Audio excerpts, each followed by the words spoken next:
영국의 화가 윌리엄 홀만 험트라는 화가가 1854년에 그린 세상의 빛이라는 유명한 성화가 있습니다. 우리가 많이 보고 있는 그림인데, 이 그림은 선명한 조명으로 뚜렷한 명암 효과를 나타내고 있습니다. 한 남자가 손에 등불을 들고 문 밖에 서서 문을 두드리고 있습니다.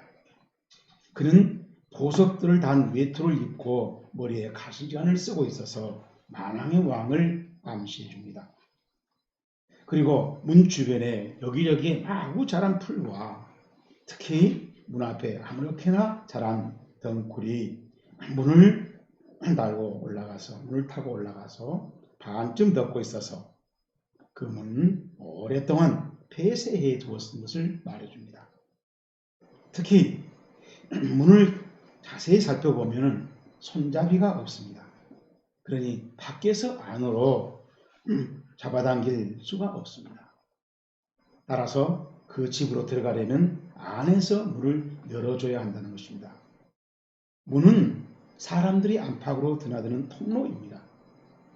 그런데 문은 누구나 자유롭게 출입할 수 있는 곳이지만 또 한편으로는 특정인을 거부하고 차단하게 만들 수도 있습니다. 그래서 만왕의 왕 되신 분은 등불을 들고 집 안에서 문을 열어줄 때까지 조용히 기다리면서 문을 두드리고 계십니다. 또 등불은 어두운 세상을 밝히는 빛으로 오신 예수님을 생각나게 합니다. 요한계시록 3장 20절에 보면 볼지어다 내가 문 밖에 서서 문을 두드리노니 누구든지 내 음성을 듣고 문을 열면 내가 그에게로 들어가 그와 더불어 먹고 그는 나와 더불어 먹으리라 라는 말씀이 있습니다. 자, 이렇게 성경은 마음을 열고 예수님의 십자가의 죽음을 자신의 대속 제물로 받아들이면 구원을 받는다 라고 가르칩니다. 오늘 설교 본문에서 바울 자신은 십자가 예수님과 정통하고 있음을 이렇게 기록해 놓았습니다. 오직 예수 그리스도와 그를 죽은 자 가운데서 살리신 하나님 아버지로 말미암아 사도된 바울은, 이 사도란 말 제가 가끔 설명했는데 아포스톨로스, 보내심을 받은 자, 심부름꾼입니다. 조금 무겁게 말하면 사명자다. 자, 그런 사명자로 자기가 뽑혔다는 것을 이렇게 바울은 길게 많은 수식을 써서 설명해 놓았습니다. 사도는 예수님께서 밤새 철야 기도를 하시고 12명을 선발해서 그들에게 하나님 나라에 대한 특별한 이론 교육을 다 가르치고 그리고 또 특수 훈련을 시켜서 성령 충만하게 하신 후에 세상으로 파송했던 제자들을 말합니다. 사도 바울은 특히 예수님의 십자가의 정통한 사도인 것을 그 무엇보다도 중요하게 여겼습니다. 내가 너희 중에서 예수 그리스도와 그가 십자가에 못 박힌 것 외에는 아무것도 알지 않냐기로 작정했습니다. 고린도서 2장 2절에서 말합니다.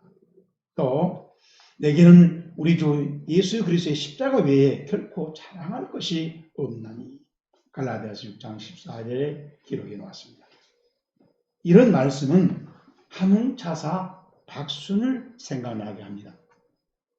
이성계가 조선왕국을 세우고 본부인 아들 6을 제쳐놓고 둘째 부인에게서 낳은 막내 방석을 세자로 임명했습니다.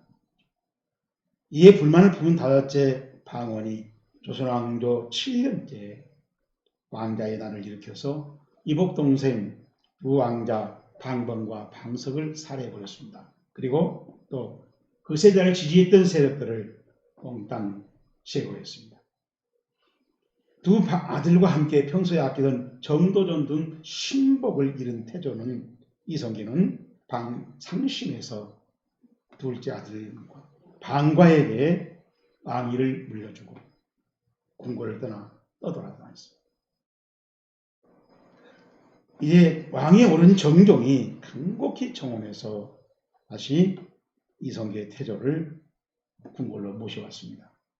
2년이 지났을 때 방언이 또 스스로 세자가 되더니 왕자의 난을 일으키고 왕위에 올랐습니다. 분노한 태조는 이방원의 왕위를 거부하고 고향 함흥으로 낙향했습니다. 이에 태종 방언은 자꾸 차사를 보내어 태조 이성계를 모시오려고 했지만은 태조는 그 차사들이 당도하면 죽이거나 가두어 버렸습니다. 그래서 차사는 다시 돌아갈 수가 없었습니다. 아비 이성계와 아들 이방원은 팽팽하게 대립을 하고 있습니다. 그래서 아무도 이 함흥차사로 자원하려고 하지 않습니다. 자, 그래서 생긴 말이 함흥차사. 무슨 신부를 보냈는데 그 신부름 소식이 늦어질 경우에 우리가 함흥차사라고 지금도 그렇게 부르고 있습니다. 자, 그렇게 함흥차사에 대해서 두려워하고 있을 때 충신 박순이 나서서 하인도 없이 망아지를 타고 새끼 딸린 망아지를 타고 함흥으로 가서 새끼는 나무에 묶어놓고 어미말만 타고 갔습니다. 박순은 이성계와 중마고우였습니다. 오래간만에 만났기 때문에 그들은 함께 모여서 옛 정담을 나누고 술을 마시면서 그렇게 있는데 밖에서 망아지가 계속 우는 겁니다. 그래서 태조는 시종에게 무슨 일인가 해서 알아보라. 시종이 돌아와서 박대감께서 타고 온 망아지가 우는 소리입니다. 그때 박순이 일어나서 사상왕 그렇게 말 못한 짐승도 자기 새끼에 대해서 시급정성입니다.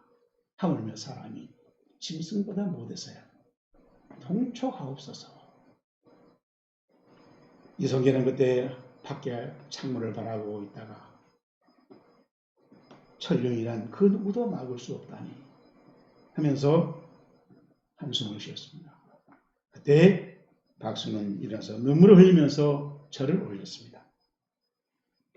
그런데 태조를 모시고 있던 신하들이 박수는 한 번 차서 죽여버리자 하고 자꾸 건의를 했습니다. 하지만 태조 이성계는 박순을 한양으로 그냥 보냈습니다.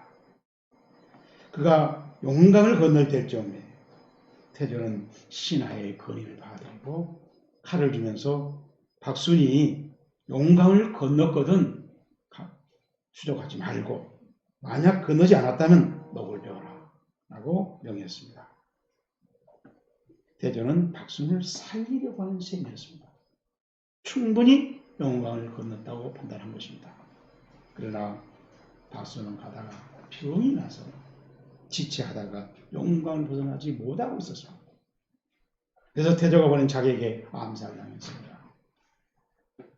자객이 돌아와서 태조에게 사실대로 보고하자 태조는 이런 충신을 죽이다니 내가 그에게 한 약조를 어떻게 번복하랴 하고 슬픈 눈물을 흘렸다고 합니다.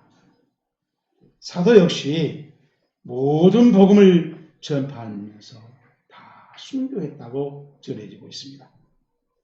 사도 바울은 신약성경 13권 이상을 썼습니다.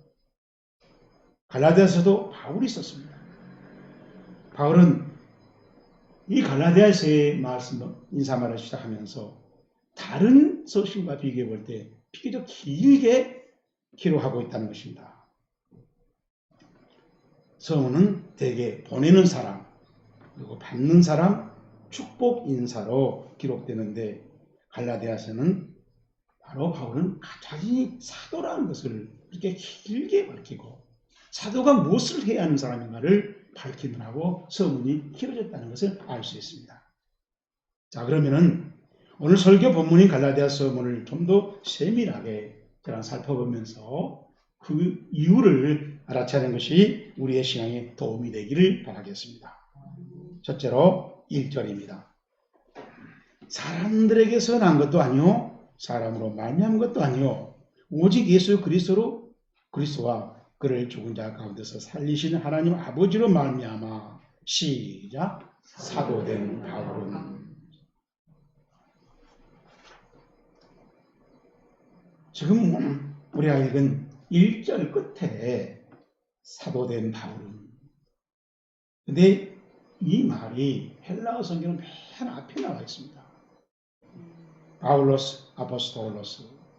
그리고 아니고 또 우리말로 하면 또 기고 이중 부정을 두 번이나 쓰고 있다는 것입니다.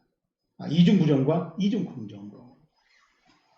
그래서 아주 이 어법상 무엇을 강조하고 있는 것이 잘 헬라어는 금방 눈에 들어옵니다. 먼저 사람들에게서 난 것도 아니요 사람으로 만난 것도 아니다.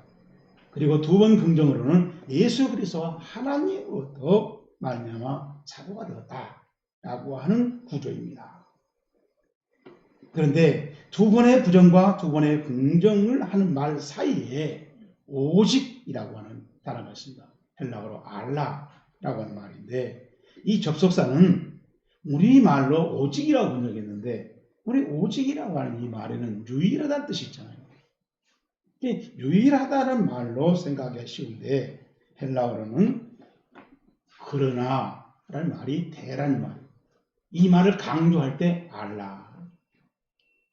유일하다는 말이 아니라 그렇지 않다라고 하는 전혀 다르다는 얘기를 바울이 강조하고 있는 것입니다.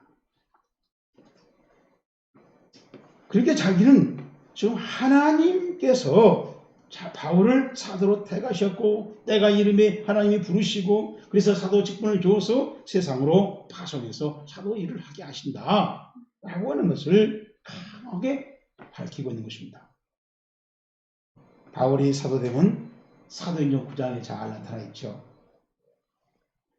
하지만 바울은 예수님께서 직접 훈련받은 적이 없기 때문에 사도에 대한 신뢰를 종종 당했습니다.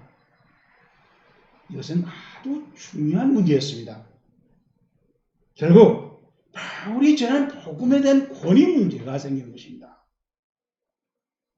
그래서 바울은 사도에 대해서 철저하게 강하게 또 밝히는 것입니다. 그리고 또 하나는 만약에 사도되는 것이 경력이나 신분이나 공로로 인해서 사도가 결정이 된다고 한다면은 바울은 예수님에게 직접 배운 경력이 없기 때문에 오히려 예수님을 핍박했던 전력 때문에 아무리 바울이 회개한다 하더라도 사도가 될 수 없습니다. 그러나 하나님은 바울을 사도로 불러 쓰고 있습니다. 이것은 믿음으로 어렵게 된다는 복음의 원리를 받아들이는 문제가 직결되었습니다. 그러므로 바울이 다시 사도된 것을 사람의 생각이나 사람에게서 난 것이 아니고 하나님을 통해서 사도가 되었다고 분명하게 자신 있게 밝힌 것입니다. 헬라어로는 알라디아 예수 그리스도, 가이, 세우, 파트로스.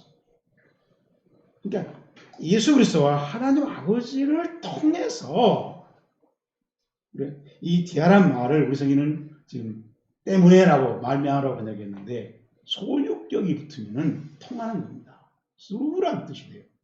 목적격이 붙으면 자 이유 때문에라는 얘기인데 우리는 소유격을 목적격으로 번역을 했어요.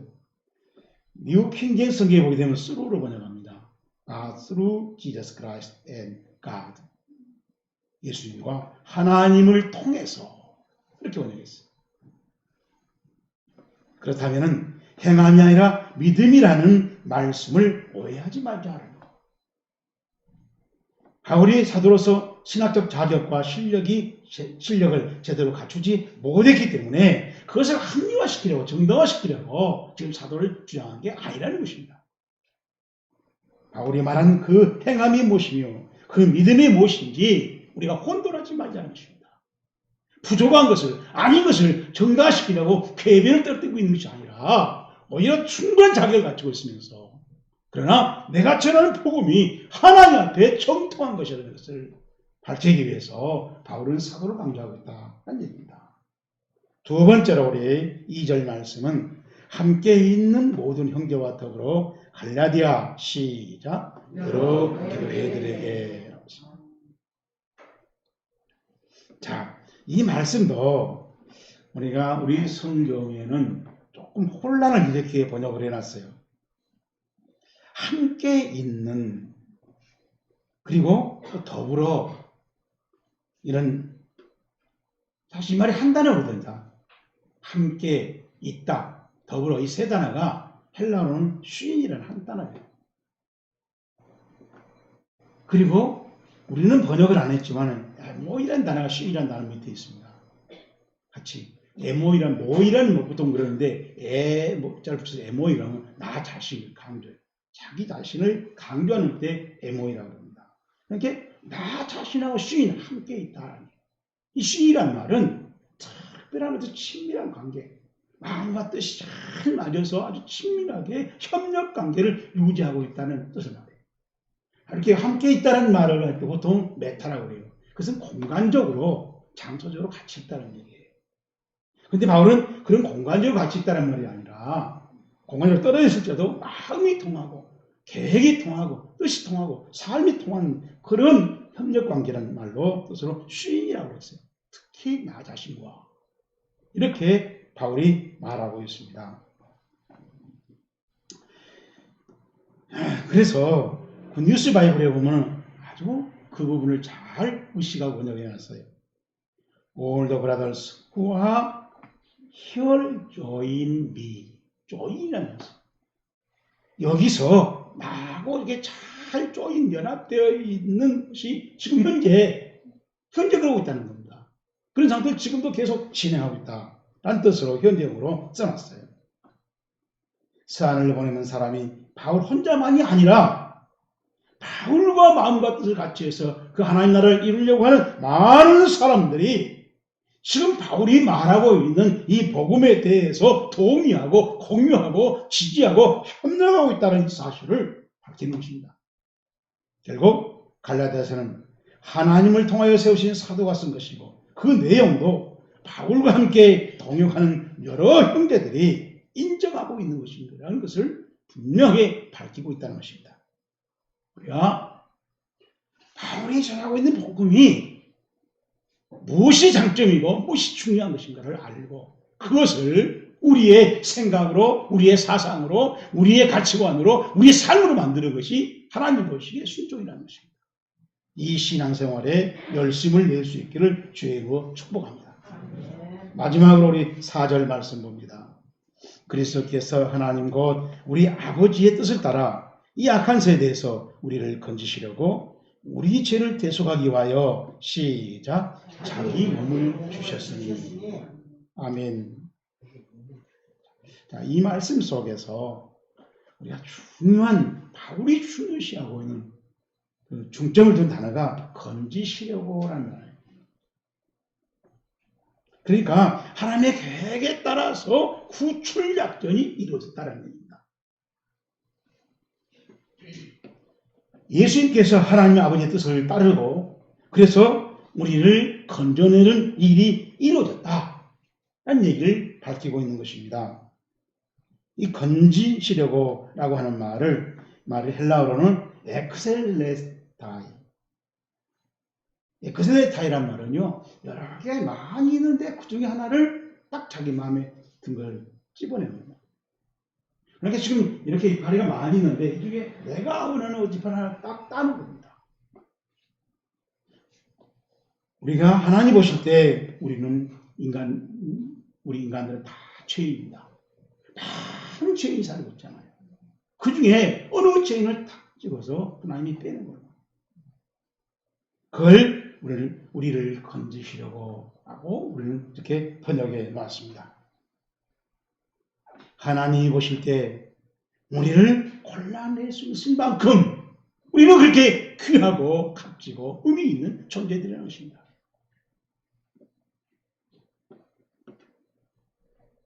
하나님께서 죄인인 우리를 골라내신 이유를 아십니까?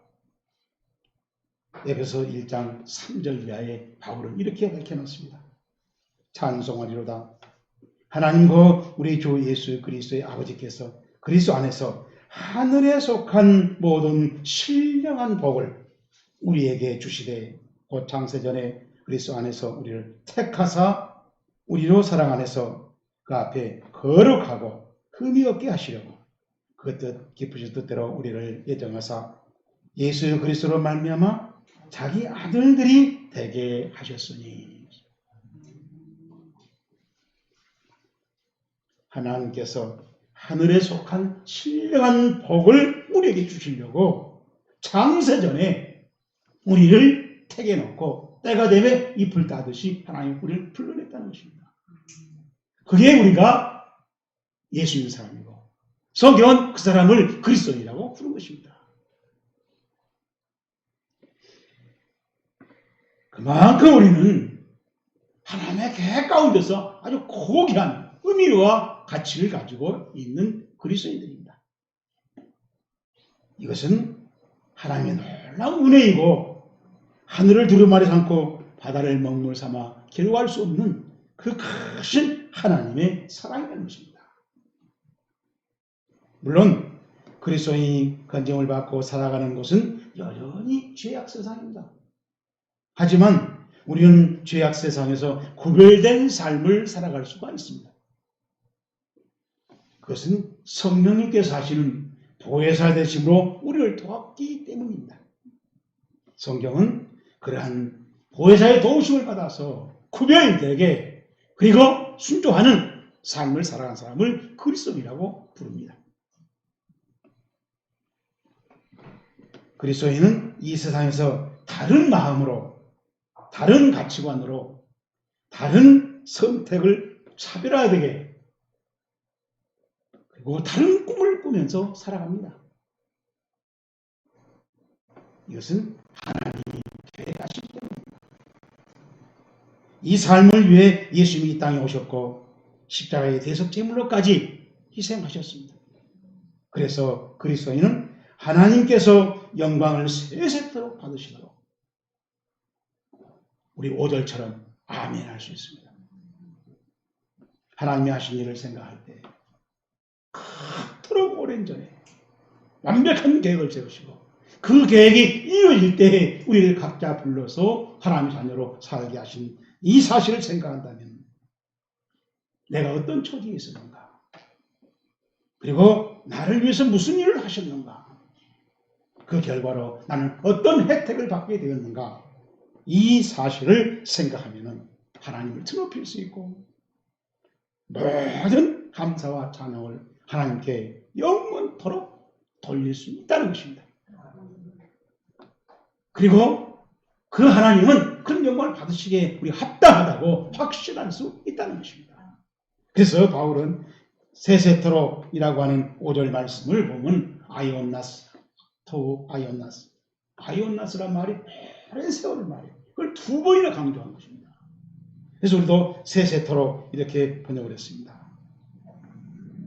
그만큼 하나님이 우리에게 큰 일을, 위대한 일을, 값진 일을, 복된 일을 우리에게 베풀어 주셨다는 것입니다.